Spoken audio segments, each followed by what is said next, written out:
Yeah, at this point, we're taking all of those things and trying to make it really easy for you. We are programmatically looking across the different platforms to try and see the gray, orange, and green dots.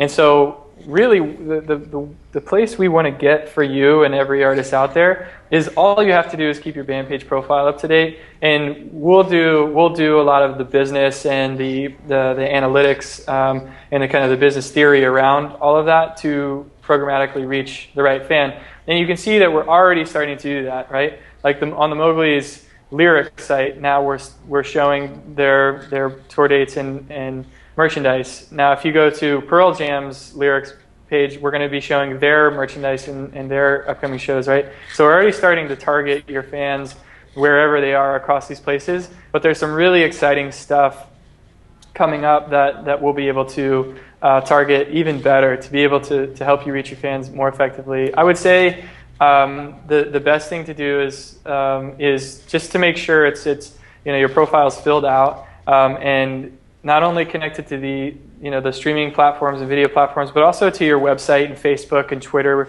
We power those places. So just so it's easy, you've got one place. You don't have to update all the others. And then I think the second most important thing is in the store, in the BandPage store, you can put things up for sale directly. So you can sell merch and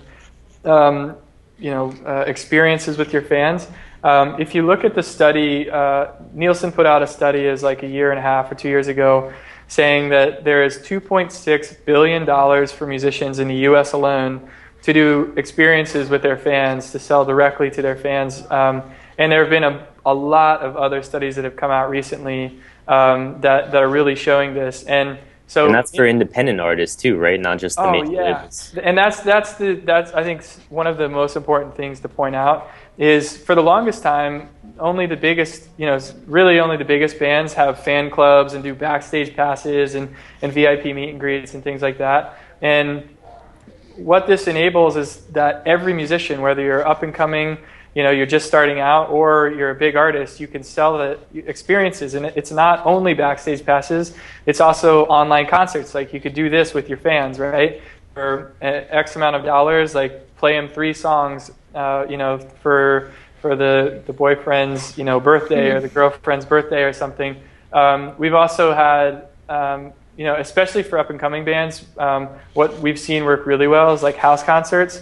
So there's this gal here in San Francisco called Leah. Her name's Leah Rose, and she's been selling house concerts for $500 a pop. And she plays, to 100 to a couple hundred people a night when she plays at venues. And you think about how much money you make as a musician when you play to 100 to 300 people a night. You don't end up with that much cash. You'd be lucky if you get out of there with $500. Versus now, having your biggest fans will pay, whether it's 100 or a couple $100 for that. And if you're a big artist, you can get tens of thousands of dollars for that. And we've had both of those scenarios already happen. Just last week, we had an artist that did it for a couple $100 as well. The Stone Foxes are another good example here in San Francisco. They for I think it's $20 or $30, before their show they'll let a fan come up and sound check the drums. Before a show they'll do a backstage pass and a 2-song concert for $30 for 10 people. It's an extra $300 a show, right? And it actually adds up. We did this experiment with a band. They made $300 a show, and they did, I think it was 120 or 130 shows, which equaled an extra $36,000 a year.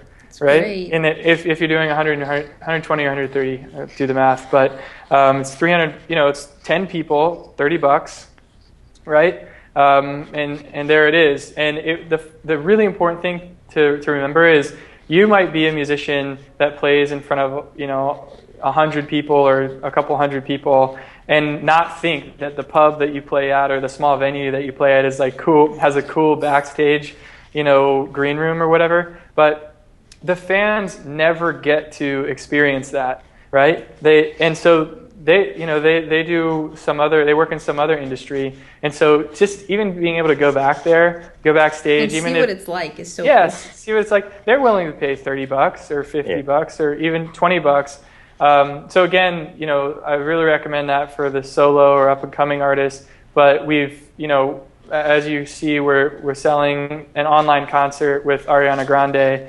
and specialized merchandise and backstage passes for Porter Robinson, who are playing amphitheaters and things like that. So I think the point is that it's really now available for every musician, and especially when music sales are trending down.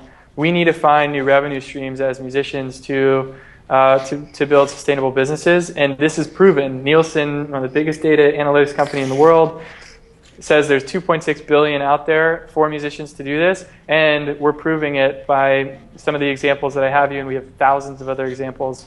And so that's what I would say is to just kind of come back to it. The two main things on BandPage: make sure to keep it up to date and connect it to your main properties. And then in your store, put up experiences, not just merchandise. Think creatively about the different types of experiences you can do with your fans.